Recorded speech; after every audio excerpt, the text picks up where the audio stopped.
नमः श्रीवर्धमानाय निर्धूतकलिलात्मने शालोकानां त्रिलोकानां यद्विद्या दर्पणायते। रत्नकंडक श्रावकाचार्य परम मंगल ग्रंथ है। आचार्य समंतवत स्वामी द्वारा दूसरी तीसरी शताब्दी में यह लिखा गया है। इसमें 150 श्लोक हैं। संस्कृत इसकी भाषा है। रत्नत्रय का वर्णन है और श्रावक लोग भी किस प्रकार से आगे चल कर के संलेखन समाधि ले सकते हैं और क्रम क्रम से कैसे अपने कदमों को बढ़ाते हुए श्रावक श्रोमणी बने, इसकी भी चर्चा इसमें कही गई है। तीसरा अध्याय चल रहा था। कल अपन ने 95 नंबर का सूत्र देखा था, जिसमें बड़े ही कृपालु और दयालु हमारे आचार्यों ने तुम्हें महाव्रती कह के संबोधन किया था। हे महाव्रती, जब हमें ये वाली बात कही तो हमें हिल जाना चाहिए था कि एक महान आचार्य के मुख से मुझे महाव्रत की संज्ञा घर बैठे गृहस्थ जीवन में दी जा रही है। ओहो, मैं इसके लायक हूँ और क्या मैं ऐसा हो सकता हूँ? क्या मैं सच में महाव्रती बन सकता हूँ? ऐसा चिंतन आना चाहिए, ऐसे सोच समझ में आना चाहिए कि जब मैं एक देश अवकाशिक व्रत का पालन करने मात्र से प्रतिदिन महाव्रती की संज्ञा को प्राप्त हो रहा हूँ, तो क्या मैं महाव्रतों को पालन करके हर समय का महाव्रती स्वयं रूप नहीं बन सकता हूँ? अर्थात पंच पापों का स्थूल और सूक्ष्म का त्याग करके परमानेंट मैं महाव्रती बन सकूँ। जो थोड़ी बहुत मेरी अशुद्धि है, अर्थात भावों में, परिणामों में, क्रियाओं में, वो भी मेरे से छूट जाए। आरंभ सारंभ जो मैं कार्य करता हूँ वो मुझसे छूट जाए। जो मुझसे अभी सूक्ष्म पाप नहीं छूटे हैं, सूक्ष्म कार्य नहीं छूटे हैं, वो भी मुझसे अलग हो जाएं। इस प्रकार का मैं पुरुषार्थ कर सकूं, ऐसी भावनाओं को अपने अंदर रखना चाहिए। आज अपन देखेंगे देश अवकाशिक व्रत। जो व्रती इस व्रत को लेते हैं तो उनके जीवन में क्या कोई दोष लगते हैं, क्या कोई अतिचार लगते हैं? तो हाँ, कभी कभी लग जाते हैं। ऐसे बहुत ही कम लोग होते हैं जो निरतिचार रूप से पालन कर पाते हैं, लेकिन कभी कभी दोष लग जाते हैं। वो दोष कैसे लग जाते हैं? तो यहाँ पर उन दोषों के नाम गिनाए गए हैं। नाम गिनाए गए हैं, इसका मतलब नहीं कि दोष करना ही जरूरी है। नाम इसलिए गिनाए गए हैं, यदि ऐसा हो रहा हो तो उसे आप अपने पूर्ण शुद्ध व्रत नहीं मानना, ये तुम्हारे दोषपूर्ण व्रत होंगे और इनका भी तुम जो है त्याग करना कि मैं निर्दोष रूप से इन व्रतों का पालन कर सकूं। ठीक है, 96 नंबर का श्लोक है, पुस्तक में निकाल लीजिए, नहीं तो यहाँ टीवी में श्लोक लिखा आएगा, आप उसका उच्चारण करना। प्रेषण शब्दानयनम, प्रेषण शब्दानयनम रूपाभिव्यक्ति, रूपाभिव्यक्ति पुद्गलक्षेपौ, पुद्गलक्षेपौ देशावकाशिकस्य, देशावकाशिकस्य व्यपदिश्यन्ते, व्यपदिश्यन्ते त्यता, त्यता, त्यया, त्यया पंच व्यपदिश्यन्ते त्यः, त्यः पंच। प्रेषण शब्दानयनम रूपाभिव्यक्ति पुद्गलक्षेपौ देशावकाशिकस्य व्यपदिश्यन्ते त्ययाः पंच। ये श्लोक का उच्चारण हुआ। एक एक शब्द को बड़े ध्यान से देखिए। देशावकाशिक व्रत में की हुई मर्यादा के बाहर प्रेषण, किसी मनुष्य को भेज देना। शब्द मर्यादा के बाहर काम करने वाले के प्रति ताली, चुटकी, हुंकार आदि शब्द से संकेत करना। आनयनम मर्यादा के बाहर से कोई वस्तु मंगाना। रूपाभिव्यक्ति मर्यादा के बाहर वाले को अपना शरीर आदि दिखाना। और पुद्गल छेपौ मर्यादा के बाहर काम करने वाले का इशारा करने हेतु कंकड़ आदि फेंकना। इस प्रकार से प्रेषण शब्द, आनयन, रूपाभिव्यक्ति और पुद्गल छेप ये 5 अत्ययः अतिचार देशावकाशिकस्य देशावकाशिक व्रत के व्यपदिश्यन्ते कहे जाते हैं। आया कुछ समझ में? ऊपर की लाइन में पांचों के नाम हैं। तो पहले ऊपर की लाइन में आप समझ लीजिए 5 नाम कौन कौन से हैं। पहला प्रेषण, दूसरा शब्द, तीसरा आनयन, आनयन तीसरा, चौथा रूपाभिव्यक्ति, रूप अभिव्यक्ति, रूपाभिव्यक्ति मतलब रूप अभिव्यक्ति। पांचवा है पुद्गल छेपौ, पुद्गल छेप। ठीक है, ये 5 समझ में आ गया ना? 5 नाम शुरू याद हो जाएंगे ना? प्रेषण, शब्द, आनयन, रूपाभिव्यक्ति, पुद्गल छेप, ये 5 नाम हैं। किसके? देशावकाशिकस्य देश अवकाशिक जो व्रति के। अत्ययः पंच संधि ने तोड़िए व्यपदिश्यन्ते अत्ययः पंच। अत्य मतलब अतिचार, पंच मतलब 5। व्यपदिश्यन्ते कहे गए हैं, कहे जाते हैं। ये इस व्रति के 5 अतिचार या 5 दोष कहे जाते हैं। अब समझिए, ये प्रेषण, प्रेषण मतलब क्या होता है? भेजना। जैसे चिट्ठी लिखने वाला बोलता है प्रेषक, भैया हम प्रेषक हैं, हम इस समाचार के प्रेषक हैं, अर्थात हमने ये समाचार आपको भेजा है, आपको सेंड किया है, आपको ईमेल किया है, फैक्स किया है। प्रेषक जो भेजने वाला, जो भेजा जा रहा है वो प्रेषण। ठीक है ना? तो प्रेषण मतलब भेज देना, भेज देना। कहाँ भेज देना भैया? आपने 5 किलोमीटर की मर्यादा बनाई थी ना? ठीक है ना? तो वहाँ तक आप जाओ, कोई दिक्कत नहीं। आप किसी को भेजो, कोई दिक्कत नहीं। आप जो है किसी और की आने जाने वाले की अनुमति ना करो, कोई दिक्कत नहीं, क्योंकि वो आपकी मर्यादा के अंदर है। ठीक है ना? अब मर्यादा के बाहर 5 किलोमीटर एरिया के बाहर यदि आप नहीं जा रहे हो लेकिन किसी को भेज रहे हो, अपने नौकर को भेज दिया, जाओ ये काम करके आओ, ये लेके आओ, वहाँ इसको बता के आओ, तो आपने भेज दिया।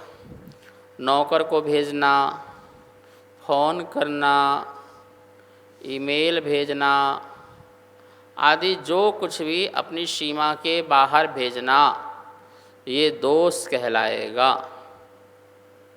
कहलाएगा नहीं कहलाएगा? नियम से कहलाएगा। यदि आपने कहा कि मैं 1 घंटे घर में रहूँगा, तो आप 1 घंटे घर में रहोगे ना, तो फिर आप जा सकते हो ना किसी काम के लिए किसी नौकर को, सेवक को, सेविका को भेज सकते हो, ना ही फिर घर के बाहर किसी को फ़ोन कर सकते हो, ना ही SMS कर सकते हो, ना ही फिर तुम व्हाट्सएप, फेसबुक चला सकते हो।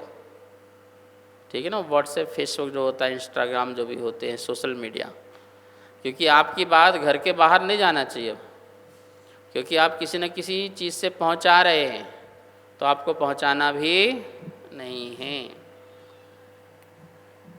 अब आप कहेंगे महाराज जी मुनिराज लोग भी तो पहुंचाते हैं, उनका भी तो त्याग होता है।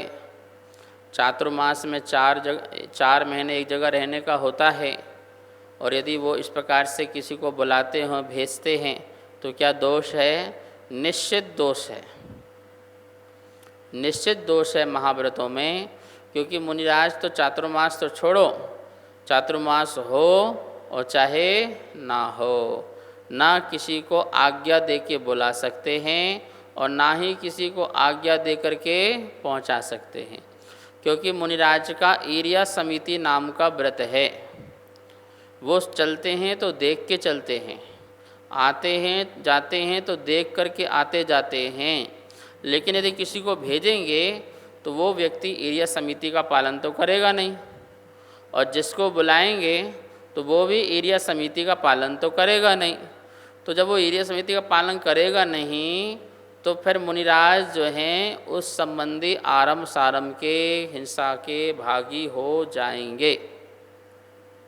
श्रावक बुलाए, श्रावक को बुलाए, श्रावक कार्यक्रम में लोगों को बुलाए, यहाँ पर आइए, यहाँ पर जाइए, यहाँ बैठिए, ऐसे आइए वैसे आइए, प्रोग्राम हो रहा है, गुरु का प्रोग्राम हो रहा है, तमाश हो रहा है, आप दर्शन लाभ लीजिए। तो देखो श्रावक आमंत्रण पत्रिका भेजता है, मुनिराज आमंत्रण पत्रिका नहीं भेजते। मुनिराज थोड़ी भेजेंगे, श्रावक श्रावकों को आमंत्रण करते हैं कि आप कार्यक्रम में आइए, धर्म लाभ लीजिए, पुण्य लाभ लीजिए। तो उसको तो आना ही चाहिए। वो जितनी बार आएगा उतनी बार ही उसकी कर्म निजरा होगी, श्रद्धा आस्था भक्ति समर्पण सब उसका बढ़ेगा, ज्ञान दर्शन सुख तप आदि निर्मल होंगे, उसको तो लाभ होगा। लेकिन मुनिराज यदि कहेंगे तो उनको लाभ नहीं होगा, मुनिराज को तो अलाभ हो जाएगा। तो यहाँ कह रहे हैं हे श्रावक, तुमने ये वाला व्रत लिया है तो प्रेषण, किसी को भेजना नहीं, कदाचित कभी कभी किसी कारणवश या फिर बहुत मजबूरी बस भेजा हो तो वो तुम्हारा व्रत नहीं टूट जाएगा, क्योंकि तुम नहीं गए। क्या नहीं गए? क्योंकि तुमने तो जाने का त्याग किया, तो तुमने नहीं गए, तुमने भेज दिया है। तो भेजने संबंधी जो है तुम्हें अतिचार लगेगा, वो तुमको दोष लगेगा, क्योंकि तुमने कृत तो नहीं किया लेकिन कार्य तो कर दिया।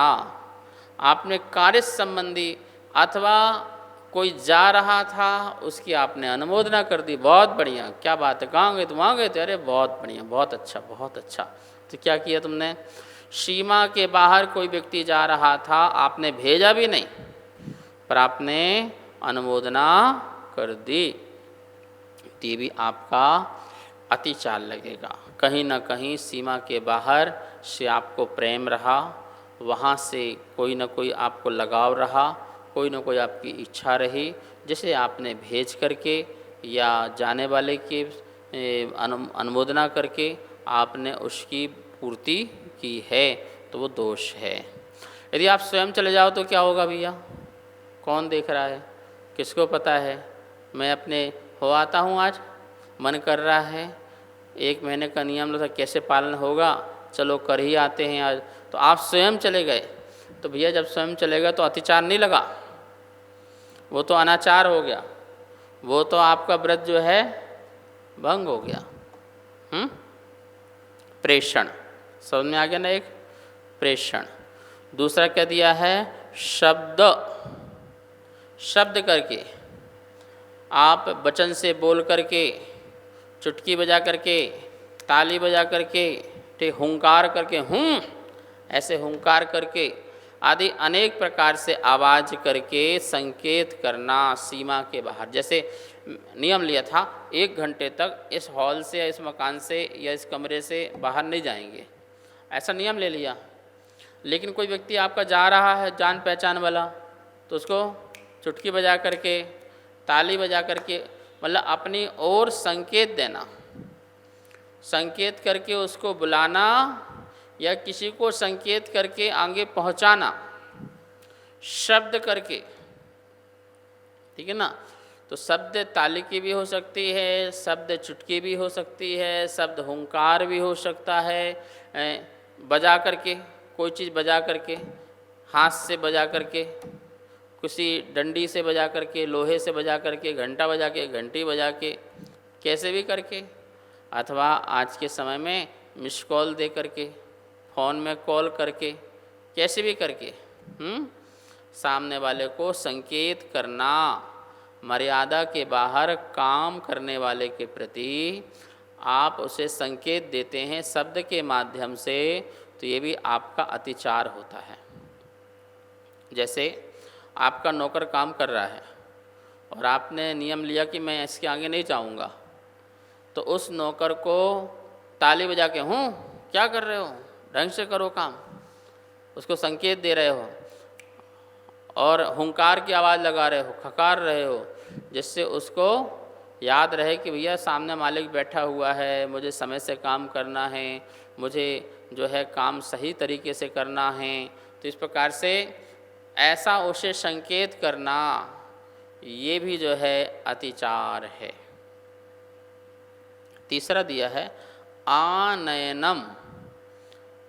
आनयन मतलब बुलाना, मंगाना। आनयन का मतलब क्या होता है? आना, मंगाना, वस्तु मंगाना।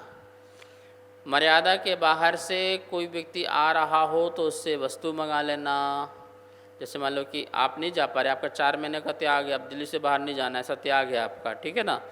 और बाहर से कोई आ रहा हो, आपको पता चला, अरे भैया उसको फ़ोन करो, उसको मैसेज करो, वहाँ से आ रहा है, ये वाला सामान तो ज़रूर लेके आएगा, बड़ा प्रसिद्ध सामान है और अच्छा स्वादिष्ट वस्तु लगती है, वहाँ का आम लेके आना, वहाँ का ये लेके आना, वहाँ का वो लेके आना, अथवा वस्त्र लेके आना, कपड़े लेके आना, आभूषण लेके आना, जो कुछ भी हो, तो आप उससे मंगवा रहे हैं।